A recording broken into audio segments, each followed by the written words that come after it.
Libreng sakay sa EDSA Carousel at iba pang consolidated franchise ng mga jeepney sa Metro Manila ibabalik sa Nobyembre. Ibabalik po natin ang libreng sakay. Uunahin po natin ang Metro Manila. LTFRB Chairman Chopi Laguadis III sinuspindi ng Pangulo dahil sa aligasyon ng katiwalian. Transport Group na Manibela magsasagawa ng tigil pasada sa October 16 dahil sa issue ng umano'y katiwalian sa LTFRB. Autopsy sa batang namatay umano sa sampal ng guro sa Antipolo City natapos na.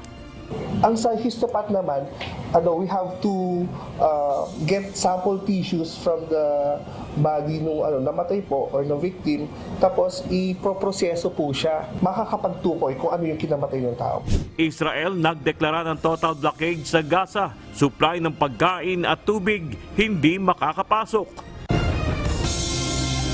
Mga ahensya ng pamahalaan inatasan ni Pangulong Bongbong Marcos Jr. na magtulungan para sa kapakanan ng mga Pilipinong naiipit sa gulo sa Israel.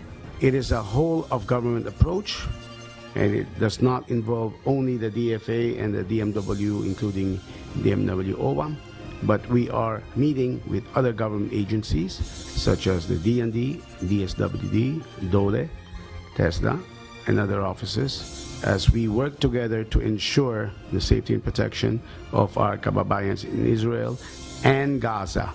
Paglalagay ng Suggested Retail Price o SRP sa karneng baboy, pag-aaralan ng Department of Agriculture dahil sa mataas na presyo.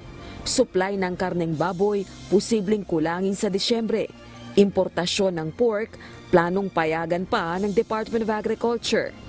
Magkakaroon tayo ng suggested retail price kung nakikita ng pamahalaan na mayroong problema doon sa Tine-check na yan ang ating opisina sa enforcement at inspectorate kung talaga mayroong problema o manipulasyon.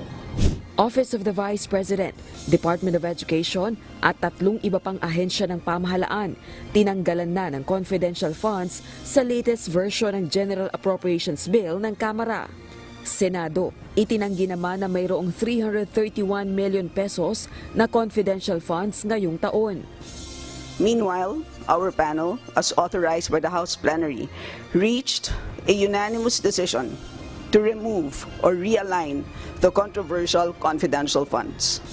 As such, the Office of the Vice President and the Departments of Education, Information and Communications, Agriculture, and Foreign Affairs are getting 0 confidential funds under the 2024 General Appropriations Bill.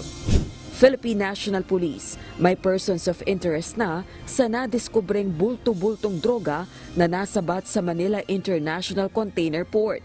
They already have persons of interest, but I hope you understand we cannot give more details.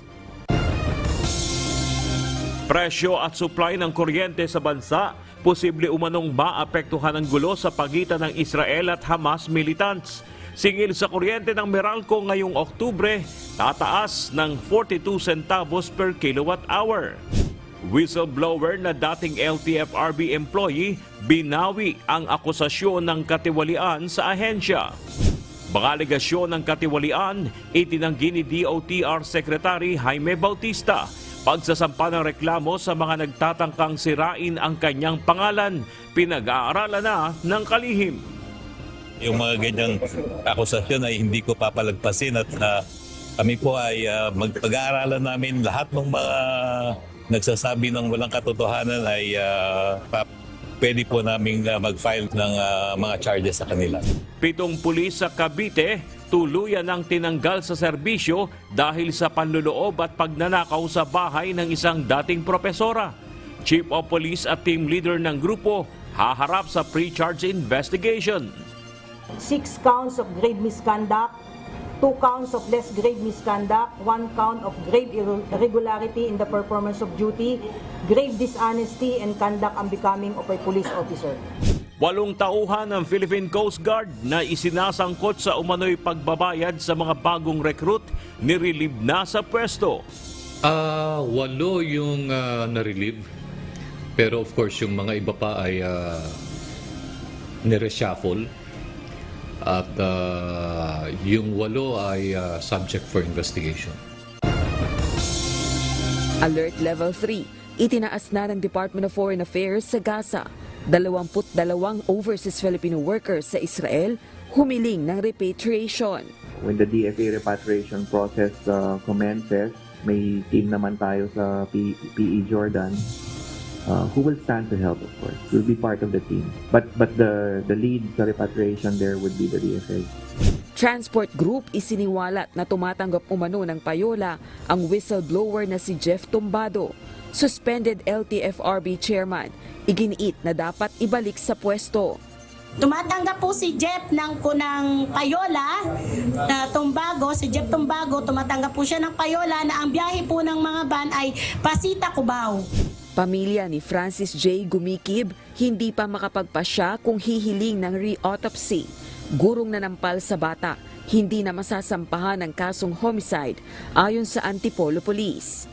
Pamimigay ng mga t-shirt, payong, panyo, iba pang bagay na may significant na halaga, bawal na sa kampanya ayon sa Commission on Elections. Tandaan niyo po ito, wala makakapigil sa COMELEC na lagi naming ikarga yung obligasyon na yan o responsibilidad na yan sa kandidato. So kung ako po yung supporter, iwasan nyo na lang po magsuot ng ganyan kasi baka yung kandidato nyo pa na minamahal ninyo ang makasuhan po ng Commission on Elections. Isa pang Pilipino caregiver kumpirmado ring nasawi sa nangyayaring gulo sa Israel. Mga Pilipino sa Gaza na nais magpa-repatriate umakyat na sa 72 ayon sa DFA. I regret to inform you that yes, it is confirmed there is a third Filipino casualty. A 49-year-old woman from Negros Occidental. Mga pulis na sumasideline bilang escort ng mga POGO operator maaaring maharap sa kaso ayon sa PNP.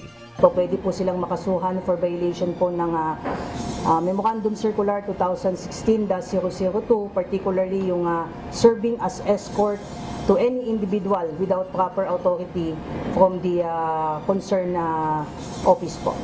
Paghahain ng kaso laban kay LTFRB Chairman Chopi Duguados III at Transportation Secretary Jaime Bautista dahil sa umano'y korupsyon, itutuloy pa rin ng manibela kahit umatras na ang whistleblower na si Jeff Tumbado.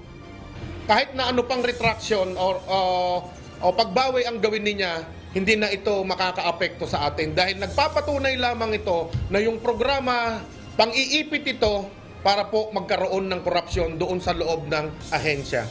At naiuulat na data breach sa government agencies na dadagdagan pa. First, make sure up to standard yung mga security measures.